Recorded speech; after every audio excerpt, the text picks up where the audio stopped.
All right, chapter 10, let's go a little bit more into musical instruments, specifically Western musical instruments. So you've got your stringed instruments. Think about the violin, the viola, violoncello, which we shorten and call cello, the double bass, the bass viol. Those are the two same thing. So they can do lots of different things. They can be legato, which is that really smooth sound, staccato, short notes, pizzicato, which means you're plucking the strings with your finger. They can have vibrato, which has to do with how you use your wrist and finger.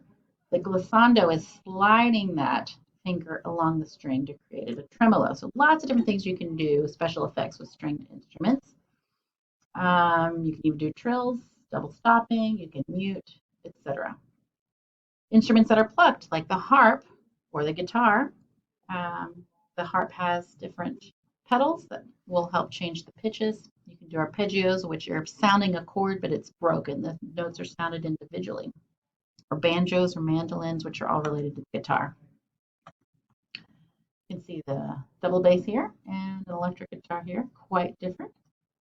Woodwind instruments are going to be sounds or instruments where the sound is produced by the air. You're using your finger holes to change the pitch. Very basic of that's going to be like the recorder that you learned in elementary school. They're not always made of wood. You've got in the flute family, the flute and the piccolo, they're both made of metal. Oboe and bassoon, which have reeds, little thin pieces of actual reed, wood that are put in the mouthpiece.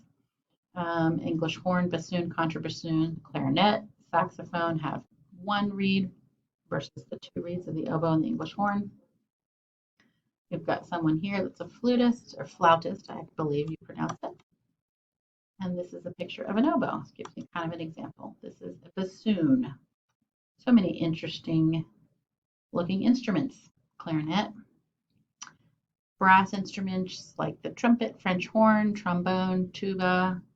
If you've done concert band or watched marching bands, you would see lots of different things there that may not be in your standard traditional orchestra, like the cornet, the bugle, euphonium, etc.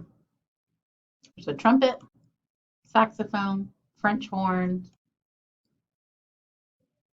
tuba, trombone, etc. Percussion instruments, timpani, kettle drums, xylophones, marimbas, glockenspiels, chimes, bells, all of those are considered percussion instruments. And actually, even a piano is. This is kind of cool. A lady who is profoundly deaf, but has had quite a career as a percussionist. Piano is considered a percussion because when you hit the keys, a hammer hits the string inside. So it's kind of an interesting percussion instrument of sorts. Certain instruments don't have a specific pitch, and certain ones do. So an indefinite pitch would be a snare drum or a bass drum.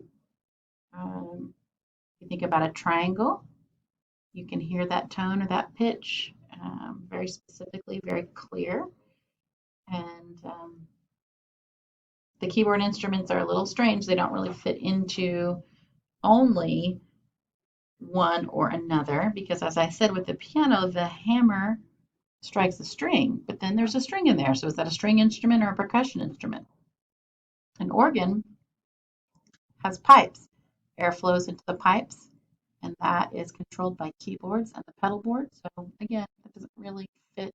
You've got a keyboard, but is that a wind instrument?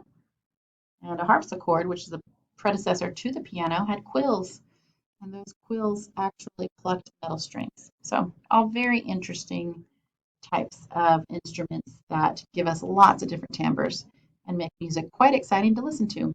Thank you.